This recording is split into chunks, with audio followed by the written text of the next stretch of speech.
Welcome to Shukla study point. आप सभी का स्वागत है आपके अपने YouTube channel Shukla study point में। मैं शिवम शुक्ला आप सभी दोस्तों का हार्दिक स्वागत करता हूं।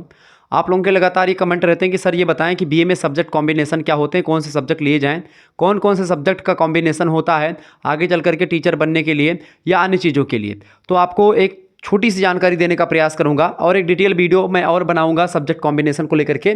लेकिन यहाँ पर समझें अभी फिलहाल के लिए कि क्या क्या आपके लिए ज़रूरी हो। जैसे कि कुछ बच्चे हैं जो कि थर्ड ईयर में पहुंच चुके हैं और सब्जेक्ट छोड़ने वाले हैं, तो कौन सा सब्जेक्ट छोड़े कौन सा सब्जेक्ट ना छोड़े, इस मुद्दे को ध्यान में रख करके वीडियो बना रहा हूं। और इसके अलावा कुछ ऐसे बच्चे हैं जो कि एक प्रकार से प्रथम सेमेस्टर में एडमिशन लेना चाहते हैं और वो एक प्रकार से भी ये तय नहीं कर पा रहे हैं उनको कौन सब्जेक्ट लेने चाहिए। तो आइए जानने का प्रयास करते हैं। बीए बीएससी बीकॉम में अगर कहीं पर भी हैं, हालांकि बीए में सब्जेक्ट कॉम्बिनेशन बड़ा एक प्रकार से जो होता है वो इंपॉर्टेंट फैक्टर निभाता है। देखें, सबसे पहली बात आपका जो सोशल साइंस वाला फैक्टर होता है उसमें आपके 4 सब्जेक्ट जो बेसिकली हैं, जैसे आपका हिस्ट्री हो गया, ठीक है, पहला आपका होता है हिस्ट्री।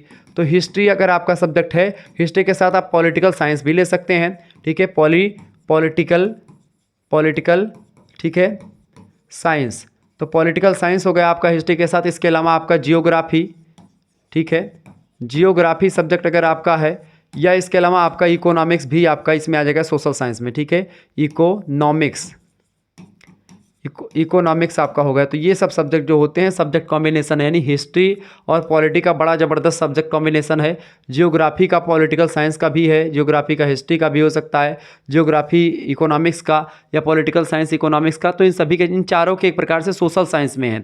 तो सोशल साइंस से एक प्रकार जब भी कोई वैकेंसी वगैरह आएगी तो इसमें एक प्रकार से आपको ये 4 सब्जेक्ट बेसिकली आपके अगर होंगे, इन चारों में से कोई 2 होंगे लास्ट ईयर में। अगर आपका हिस्ट्री है, पॉलिटिकल साइंस है और हिंदी है, तो आप हिंदी को छोड़ सकते हैं, हिस्ट्री पॉलिटिकल साइंस को ले सकते हैं।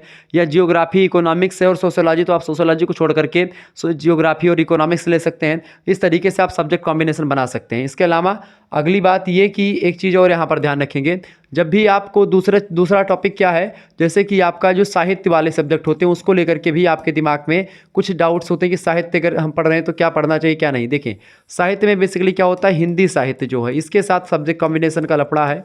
हिंदी साहित्य अगर आप पढ़ते हैं तो हिंदी के साथ में आपको संस्कृत भी पढ़ना पड़ता है।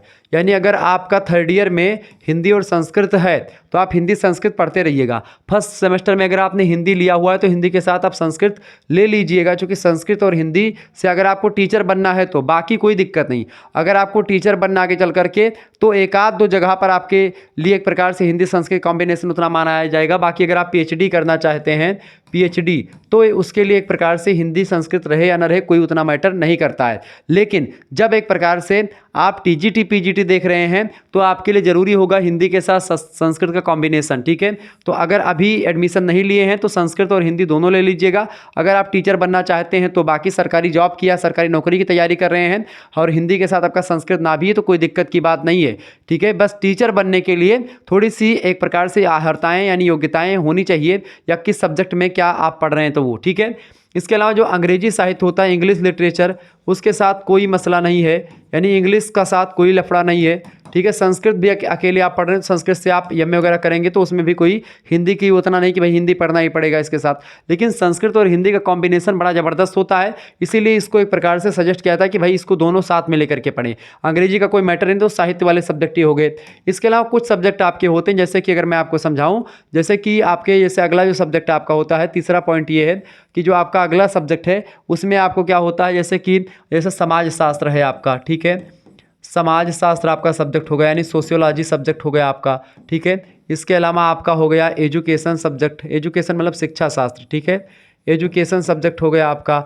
इसके अलावा होम साइंस हो गया आपका, होम साइंस, ठीक है,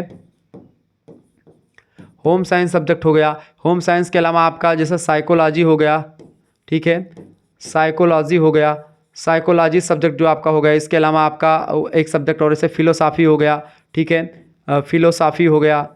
तो ये सब सब्जेक्ट जो हैं अपने आप में इसमें कोई कॉम्बिनेशन का लफड़ा नहीं होता है, ये सब एक प्रकार से आपके आर्ट्स के सब्जेक्ट होते हैं। देखिए 3 टाइप के फॉर्म निकलते हैं किसी भी एक प्रकार से टीजीटी पीजीटी वगैरह में, कि देखें एक होता है आपका कौन सा भैया, जो सोशल साइंस वाला निकलता है, ठीक है, यानी कि सोशल साइंस वाला, तो सोशल साइंस एक होता है जहाँ से फॉर्म निकलता है। एक होता है आपका आर्ट्स वाला, तो आर्ट्स वाले के सब्जेक्ट जो आर्ट्स के सब्जेक्ट है वो ये सब सब्जेक्ट होते हैं, ठीक है। और एक होता है आपका कौन सा, एक सब्जेक्ट आपका होता है भैया कौन सा, एक सब्जेक्ट होता है साहित्य वाला, ठीक है। तो साहित्य वाले में आपका हिंदी, संस्कृत और अंग्रेजी होता है, उर्दू होता है, ये सब होते हैं, ठीक है।